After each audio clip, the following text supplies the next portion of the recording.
हंसने वाली बात है। कहीं से भी मैं वो मुस्लिम के हितैषी नहीं हैं, कहीं से वो मुस्लिम को का भला नहीं चाहते हैं। अ, देश की हम लोगों की तहज़ीब गंगा जमुना तहज़ीब रही है।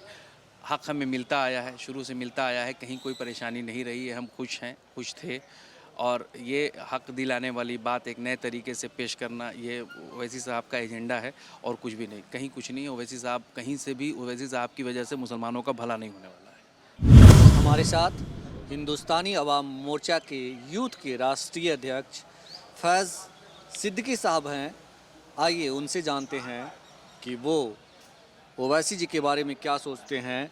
सिद्दीकी साहब, क्या ओवैसी जी जिस तरह से अपना राजनीति कर रहे हैं, अभी बयान आया साक्षी महाराज का कि वो जहाँ जहाँ जा रहे हैं हमें फ़ायदे पहुँचा रहे हैं। विधानसभा चुनाव में बिहार में फ़ायदा पहुँचाया, अब बंगाल में पहुँचाएंगे। तो कई लोग खास करके विरोधी दल जैसे राष्ट्रीय जनता दल जैसी जो पार्टी है वो कहती है कि हमारी ये बीजेपी के बी टीम है। तो आप लोग क्या सोचते हैं, कैसे देखते हैं उनको? नहीं, मैं ये टिप्पणी बिल्कुल नहीं करूँगा कि बीजेपी की टीम बी है और क्या है। लेकिन मैंने शुरू से जो देखा है वो ओवैसी साहब किसी प्रकार की कोई राजनीति नहीं करते। ओवैसी साहब हिंदू मुस्लिम को बांटने की कोशिश करते हैं। हिंदुस्तान में इन दिनों अगर थोड़ी सांप्रदायिकता को अगर कहीं बढ़ावा मिला है तो वो है उसके उसके इकलौते वजह से ओवैसी साहब है। मैं ओवैसी साहब को मानता हूँ। और हिंदुस्तान का पूरी उनके बयान और उनकी हरकतों की वजह से हिंदू मुस्लिम में कहीं न कहीं थोड़ा मतभेद आया है। पिछले 5 सालों का अगर हम इतिहास देखें तो मैं कहीं भी ओवैसी साहब की बातों से सहमत नहीं हूँ।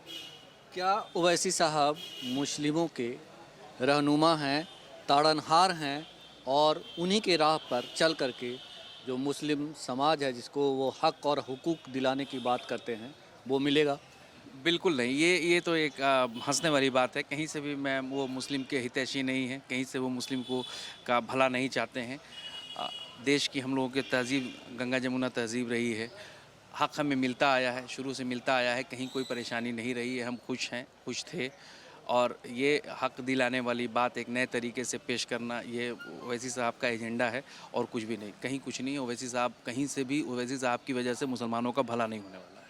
मेरा ऐसा मानना है। जो जो जानकार हैं उनका कहना है, जो खास करके जानकार का मेरा सेंस है कि जो एनालिटिक हैं, लोग हैं जो विश्लेषण करते हैं, राजनीति का विश्लेषण करते हैं, धर्म का विश्लेषण करते हैं, ओवरऑल जो नज़र रखते हैं समाज पे पैनी, उनका कहना है कि ओवैसी जी की वजह से इस देश का जो सेकुलर सिस्टम है वो ख़राब हो रहा है और इसका सबसे ज़्यादा खामियाजा मुस्लिमों को भुगतना पड़ रहा है।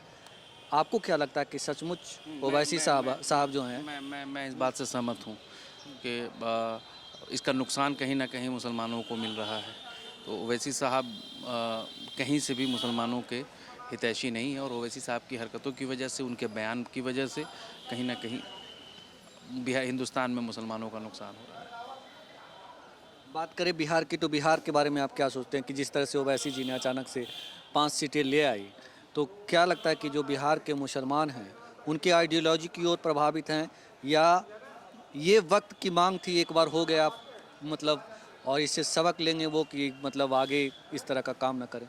बस एकदम एकदम आपने जवाब भी दे दिया। यही होगा। थोड़ा युवा भ्रमित हो गए थे और भ्रमित होकर उन्होंने वैसे कि मुस्लिम युवाओं में थोड़ा-सा रुझान बढ़ा था पिछले 2-3 सालों में। तो उसके रिज़ल्ट के रूप में तो ओवैसी साहब को कुछ सीटें मिल गईं, लेकिन युवा समझदार हैं बिहार के, बहुत समझदार हैं, पढ़े-लिखे हैं।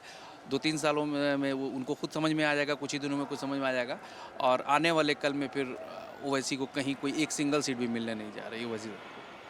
से बात करने के लिए आपका बहुत शुक्रिया। बहुत-बहुत धन्यवाद आपका। ये थे हिंदुस्तानी अवाम मोर्चा के यूथ के राष्ट्रीय अध्यक्ष फैज़ सिद्दीकी साहब, जिनका कहना था कि ओवैसी साहब को भले ही बिहार में कुछ सीटें मिल गई हो, लेकिन ओवैसी साहब के लिए बिहार में जगह तलाशना आसान नहीं होगा। हालांकि इन्होंने ये कहने से इनकार किया कि वो बीजेपी की बी टीम हैं। योगेश चक्रवर्ती, राज नेटवर्क, पटना।